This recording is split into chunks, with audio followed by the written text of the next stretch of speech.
No, es un gran honor para mí estar aquí. Sonia me había pedido que, bueno, me pidió participar, sobre todo porque conocía a Deleuze, aunque Deleuze no, como todo filósofo genial, no siempre es esto, pero en su caso sí, aunque lleno de cordialidad y de afecto, no se dejaba que nos acercáramos tanto a él, ¿no? Y no voy a presumir, yo formé parte de un grupo heterogéneo totalmente, donde había actores, actrices, filósofos, directores de cine, pintores, alumnos de filosofía, de historia, de todo, en un gran auditorio donde lo escuchábamos, y los muy interesados llegábamos al auditorio 2 horas y media antes para tenerlo a unos 4 metros o 3, y entonces seguirlo perfectamente e incluso tomar nuestras notas en francés, que también de eso se trataba, de sumergirse en su lengua para captar todos los inasibles que hay en el habla y que no aparecen en la obra de un filósofo, y esto ya lo sabemos, por Bergson en su intuición filosófica. Pues miren, mi escrito de hoy es muy modesto ante el universo y el multiverso brutal de Deleuze. Solo tomé unas moléculas, para decirlo de manera más vital, biológica, esporas, unas esporas, para traerlas a colación a esta sala, esporas que tienen que ver con lo que yo veo como aportaciones, y aquí en mi título está entrecomillada la palabra, porque creo que a él la historia del arte, si fuera de Rilke, de quien toma muchas cosas, del gran estudioso del arte egipcio, o arte, la historia del arte en sí no le importó, pero a historiadores franceses contemporáneos como Denis Huberman sí le interesa la filosofía de Deleuze, se ve en su trabajo, igual que el concepto de tiempo de Fernand Braudel. Y a mí, aquí en México, me interesa particularmente, aunque he luchado para no convertirme en una fanática de Deleuze, porque como lo conocí a los 25 años y lo escuché, es una esponja todavía en esa edad, y estos grandes maestros suelen remover el piso hormonal, ¿no? Entonces era así alguna pasión. De hecho, mi tesis sobre Cocteau es Deleuziana hasta donde yo pude. Y bueno, les voy a leer esto que se llama, aunque vean muchas páginas, es una letra enorme, no se crean que los voy a tosigar. Se llama Aportaciones de Gilles Deleuze a la historia del arte, y está fundamentado, les avanzo, en el pleito de la historia del arte entre dejar su mundo cómodo de descripción formal y de la éfrasis como una de sus grandes hazañas descriptivas, que no por tocar la descripción estoy minusvalorándola, sino que desde hace tiempo ya no funciona describir la obra solamente, sino abrirla a muchos confines. Desde esa molestia de la historia del arte que se ha tenido que abrir hasta llevarla a nominar la semiótica o estudios visuales, todavía no se deja, la historia del arte no deja su vieja nominación elitista y totalmente apoyadora de discursos tremendos en Occidente, me refiero a ligados al poder, ¿no? Bueno, el epígrafe es: la anarquía y la unidad son una sola misma cosa, no la unidad de lo uno, sino una unidad más extraña que solo se reclama de lo múltiple. Si acercamos la filosofía de Jean Deleuze a la historia del arte en general, se produce, aún antes de toparlas, un chirrido ensordecedor que anuncia oposiciones de sentido, de actitud, ya que es aproximar un discurso nómada de liberación del pensamiento de códigos trascendentalistas a partir de la crítica de los estragos psíquicos que el capitalismo ha propiciado en el Occidente, a una disciplina, la historia del arte, que nació algo rígida, exigente en sus primeros tiempos de descripciones de la forma, en menoscabo de la imagen, la obsesión de clasificar y catalogar obras de arte. Una disciplina soberbia, en fin, al creer por mucho tiempo que llegaría a descubrir la complejidad de la significación de fondo de las llamadas obras de arte, a través del estudio de sus símbolos, considerando los documentos que a su vez deberían ser respaldados por argumentaciones basadas en documentos escritos para comprobar sus tesis e hipótesis. Nada más antidelusión que esto, ¿no?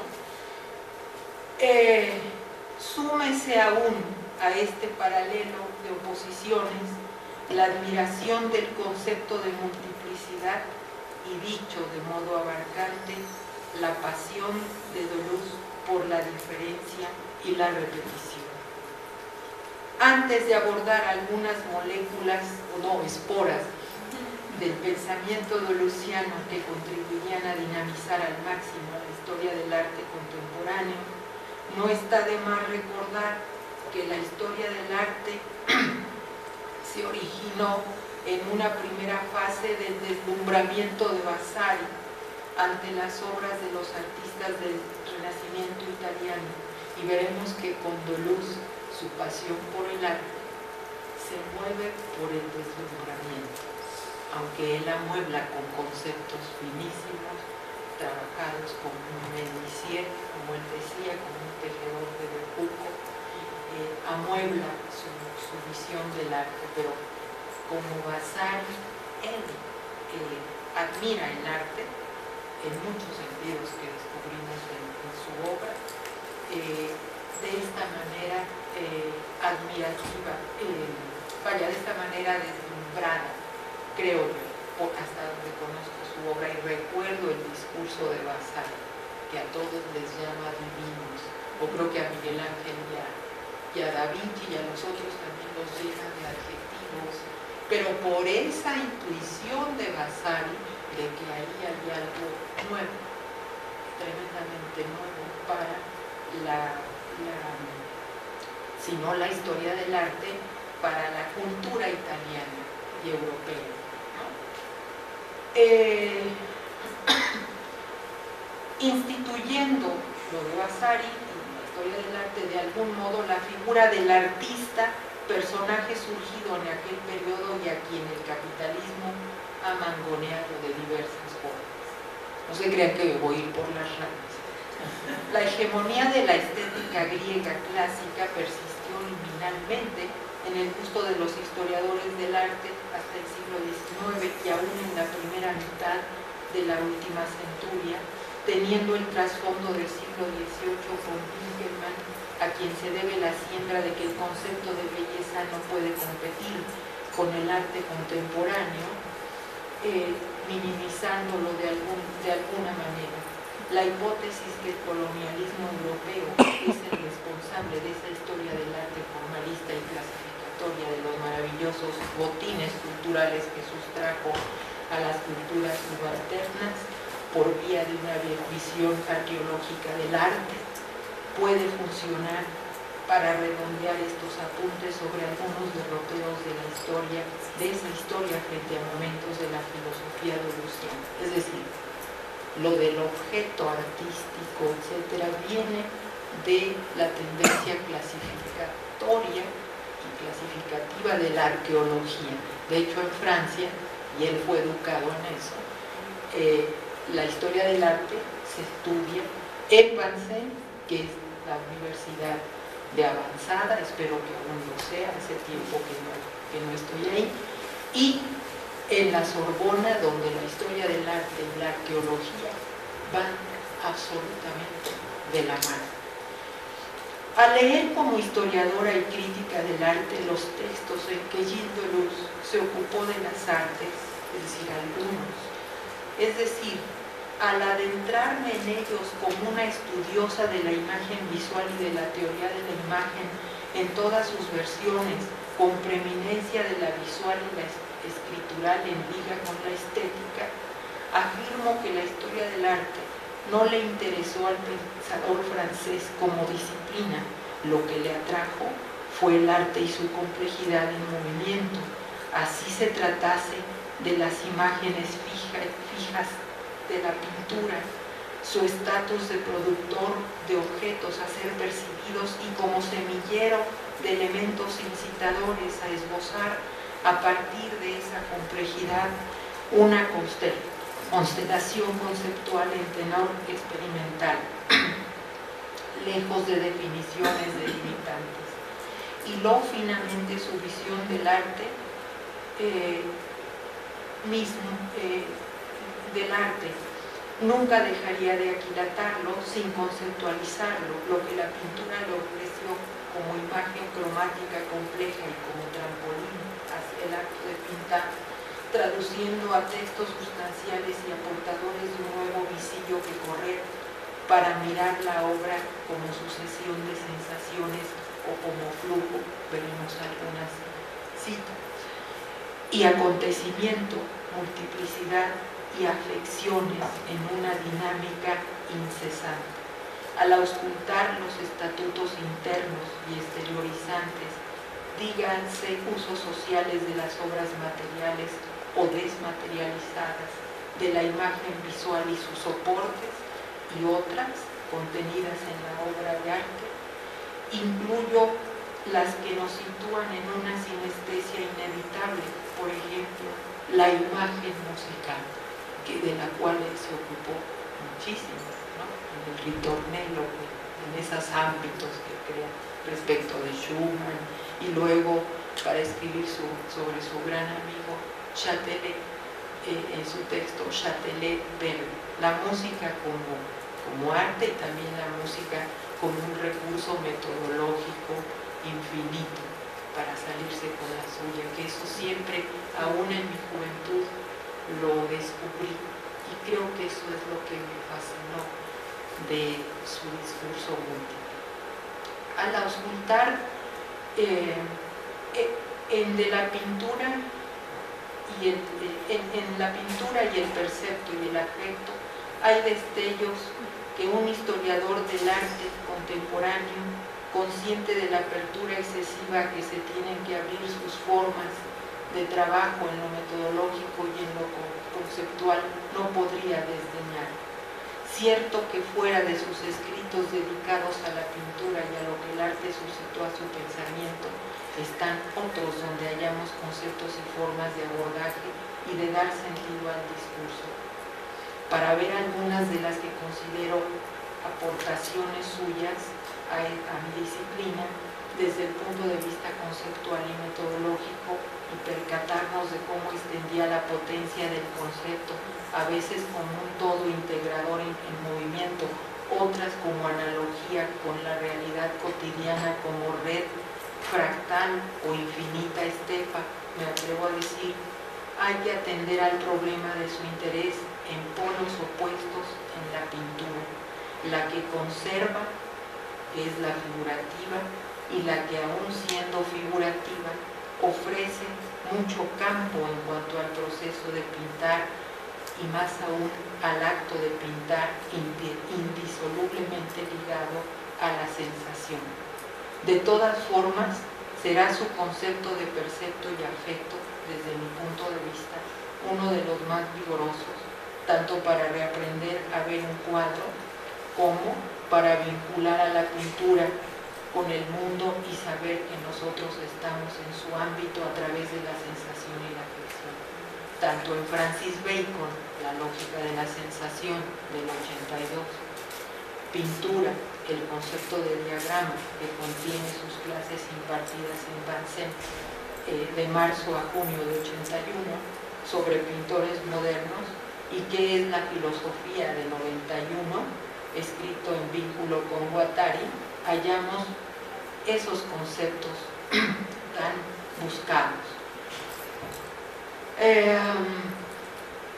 Pero antes de abordar solo algunas de las moléculas o esporas de esas fuentes, llamo la atención hacia dos antecesoras de su pensamiento: Empirismo y subjetividad, del 53,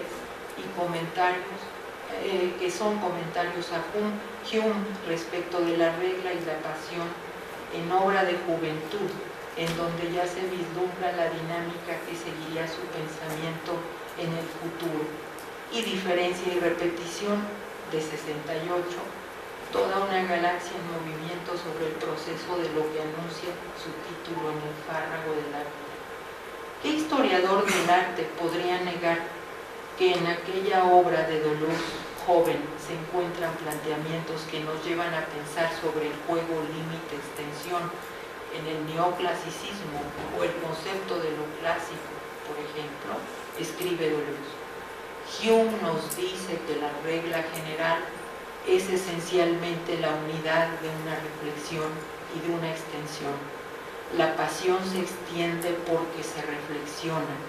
Tal es el principio de estatus de la regla. ¿Cómo es posible la regla? Partimos de la unidad. La regla es a la vez extensión y reflexión de la pasión. Qué maravilla. La pasión se reflexiona en la imaginación. Gracias a la reflexión, la pasión se encuentra frente a una reproducción de sí misma agrandada. Ve abrirse un mundo artificial en donde se proyecta en imagen y se despliega sin límites. Bueno, estas reflexiones alimentan tanto tesis como, por ejemplo, no solo la del tiempo en Didier Huberman, los tempi, o sea, los tiempos, el complejo de tiempos que guarda una imagen y que el historiador del arte jamás va a develar, sino también, por ejemplo, nuestra reflexión sobre la forma, que en él estuvo siempre muy ligada a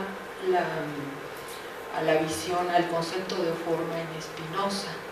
¿no? Que hacía corresponder la forma externa a la forma interna en una dinámica incesante, como es la vida, ¿no? Como es el bios en ese caso, porque Deleuze se ve que al trasluz, que la utiliza esta tesis de Spinoza, cuando, por ejemplo, en ¿Qué es la filosofía?, nos dice cómo debe funcionar un concepto, o no el debe, sino qué se espera de un concepto pleno, ¿no? Que no solo nos hable de cómo el pájaro canta, sino que también el concepto nos remita al esplendor de su plumaje, de su figura, de su ser en su totalidad.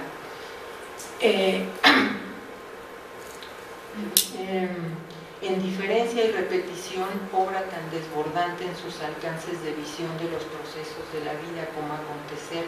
tan desbordante en 1000 mesetas, escrita en compañía de Guattari, ofrece tesis sorprendentes como: la tarea de la vida es hacer coexistir todas las repeticiones en un espacio donde se distribuye la diferencia, guardada la diferencia. Y esa tarea diferenciante, toda complejidad específica guardada, es uno de los cometidos del arte. Intensifica sus conceptos en otro momento de la obra, cuyo impacto casa fructíferamente con el problema de la representación,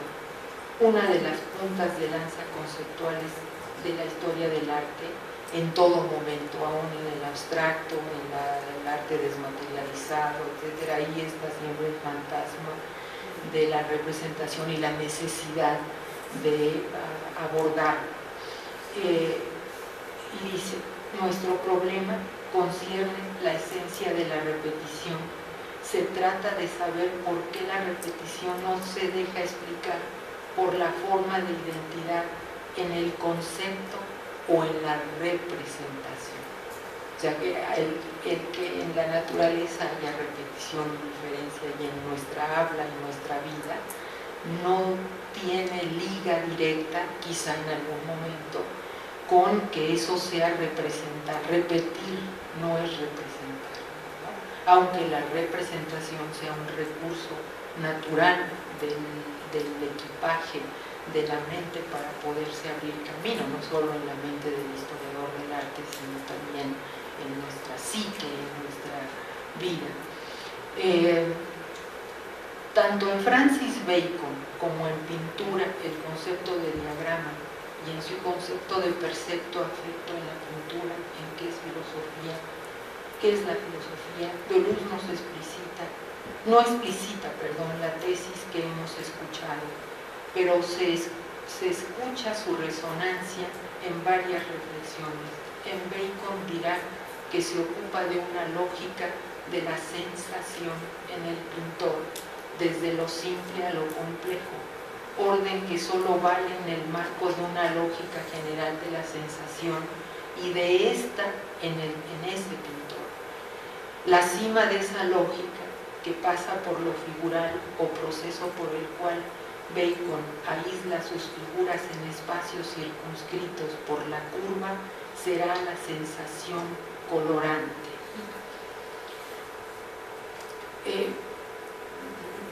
Permítanme decirles que todo lo que es sentir, lo que es sentir corporalmente, es decir, la vía de la sensación o la metáfora de sentir con el corazón, de sentir con el interior del alma, el concepto de alma tan llevado y traído, bueno, en el arte no se diga, pero también en la cultura, y que se ha investido de tantas significaciones. Esta cuestión de la sensación es muy relegada por el historiador del arte. Al historiador del arte la sensación, el afecto en el sentido de Spinoza y de Deleuze, la afección, la afección o capacidad de ser afectado, de pasar de un estado de ser a otro estado de ser, eso veo que en algunos discursos verbales o escritos de mis colegas refleja un temor, se evade hablar de la sensación porque tal vez se siente que no hay asideros, y así es, tanto asideros al experimentarla y al querer conceptualizar sobre ella, ¿no? Tanto que muy pocos tenemos que entrarle a este toro de lidia por la naturaleza del arte, de las artes a las que nos dedicamos, por ejemplo el performance, etc. Y recordando esa idea de Hans Belting cuando dice que el cuerpo es el lugar de las sensaciones, no se crean solo en la imaginación, en la mente, sino el primer disparo hacia una imagen es la sensación corporal, y esto lo desarrolla en su antropología de la imagen. Las tesis de Gauss y Hermann en su libro, en este libro que algunos de ustedes han de conocer, que es La pintura, el concepto de diagrama, es totalmente infaltable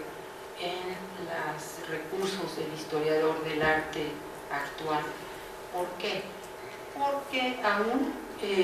situándonos en el caso de Cézanne, cuando ante Joachim Gasquet, que era un filósofo que era amigo suyo, Cézanne le habla del proceso de creación de la pintura,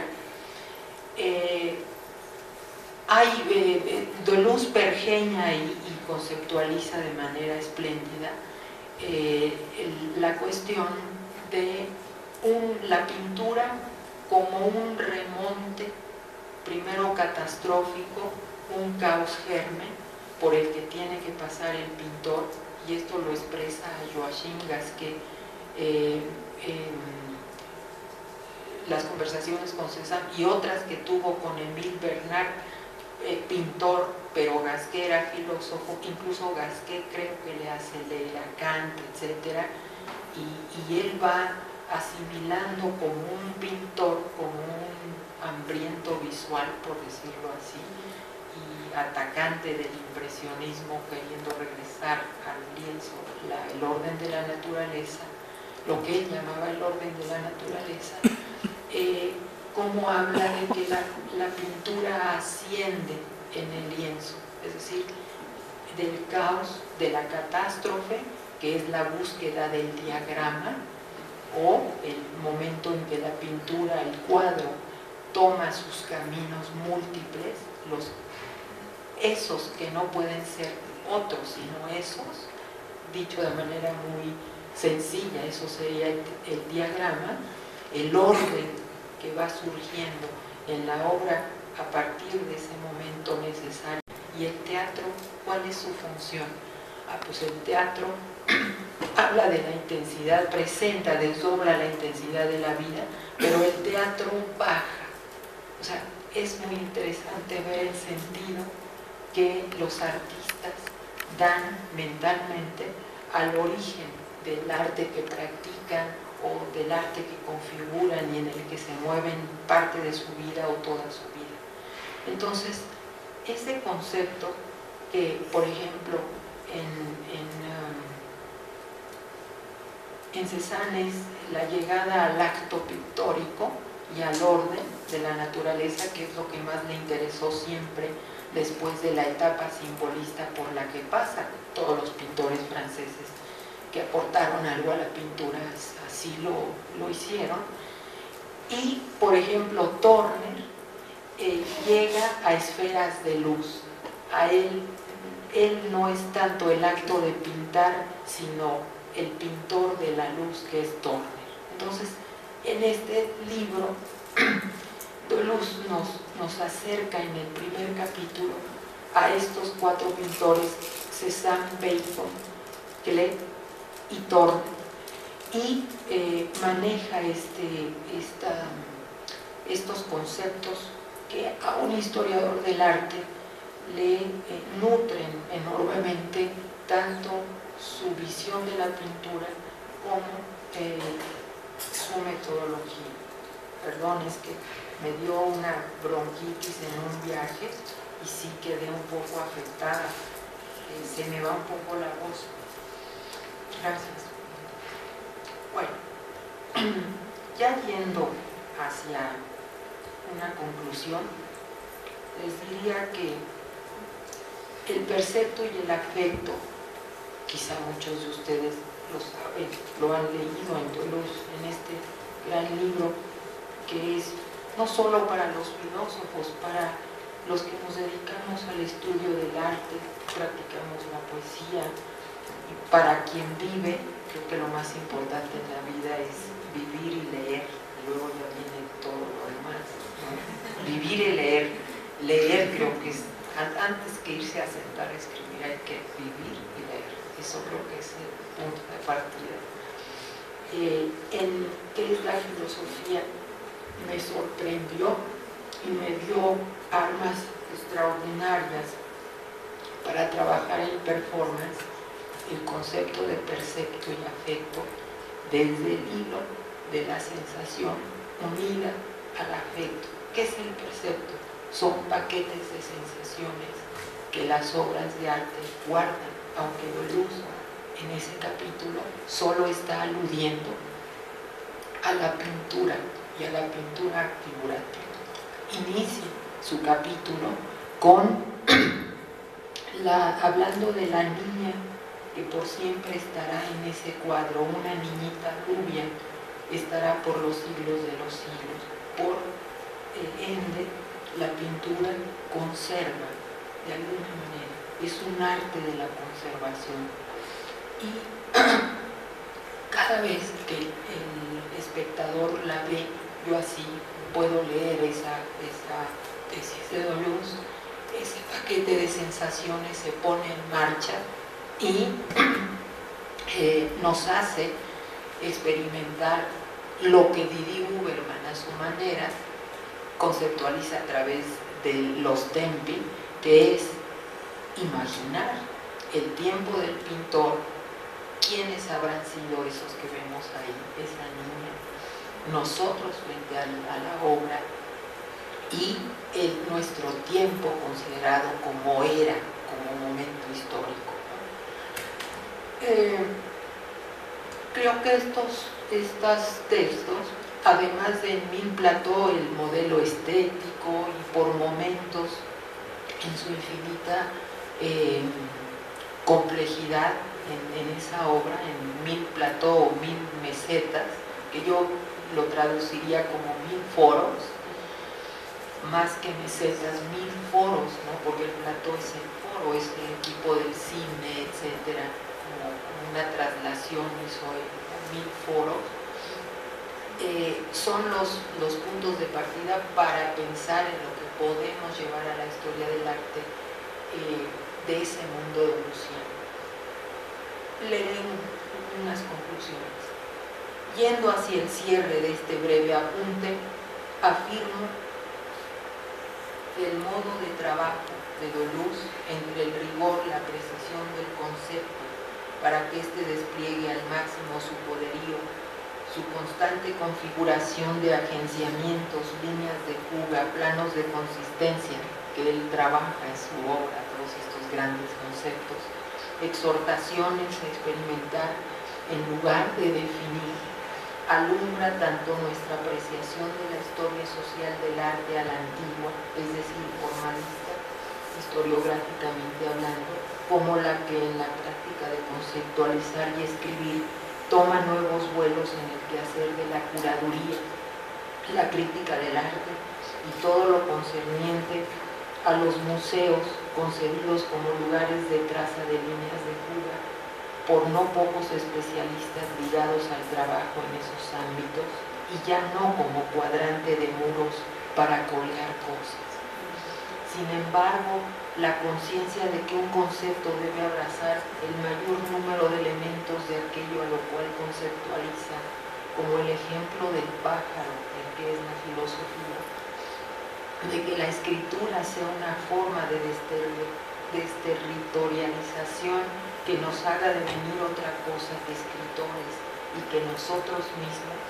nos lleva a los historiadores del arte y más aún a los historiadores del arte contemporáneo y actual a que el estudio de ese reino, por decirlo así, el arte y los consecuentes textos escritos que genera tiendan a no representar nada, sino que simultáneamente a sus objetos de estudio, esos estudiosos o esos pensadores tracen líneas de fuga que no tiendan a la representación, y creo que Deleuze lo cumplió en su obra. Asimismo, ese equipamiento de Luciano que nos mantiene cual tiburones en constante nado, si no moriríamos, nos invita a redescubrir, complejizándolas hacia una mayor dinamicidad, las narrativas de la historia del arte que discurren sobre las manifestaciones contemporáneas, narrativas que voluntariamente o no se aproximan a la filosofía deleuziana por su necesidad de crear conceptos que obligadamente se abren a la lectura y a experimentar con la percepción, tanto como los artistas expanden sus campos de trabajo y modos de configurarlos y desconfigurarlos. Tanto en México como en el extranjero, los historiadores del arte hemos girado timones hacia tantos confines metodológicos y conceptuales como los artistas experimentan. Hemos configurado discursos ya no sobre la forma, la producción y los elementos en una obra de arte, sino en el movimiento íntimo de la imagen y los usos que le damos. De hecho, así como Deleuze, yo podría presentarles con todo, asumiendo mi papel de historiadora y con valentía, que sí he logrado ser deleuziana en mi trabajo, hasta donde he podido, sobre todo en el estudio de las obras de arte desmaterializadas, pero también el desafío es frente al arte figurativo, llamado realista o naturalista en la historia del arte antiguo, ¿no? De todas formas, termino la zona hacia donde miró el gran Deleuze, él mismo la sintetizó en esa frase, en esa tesis que leímos, que la repetición es el plano en donde la vida despliega la diferencia. Gracias. Mi querida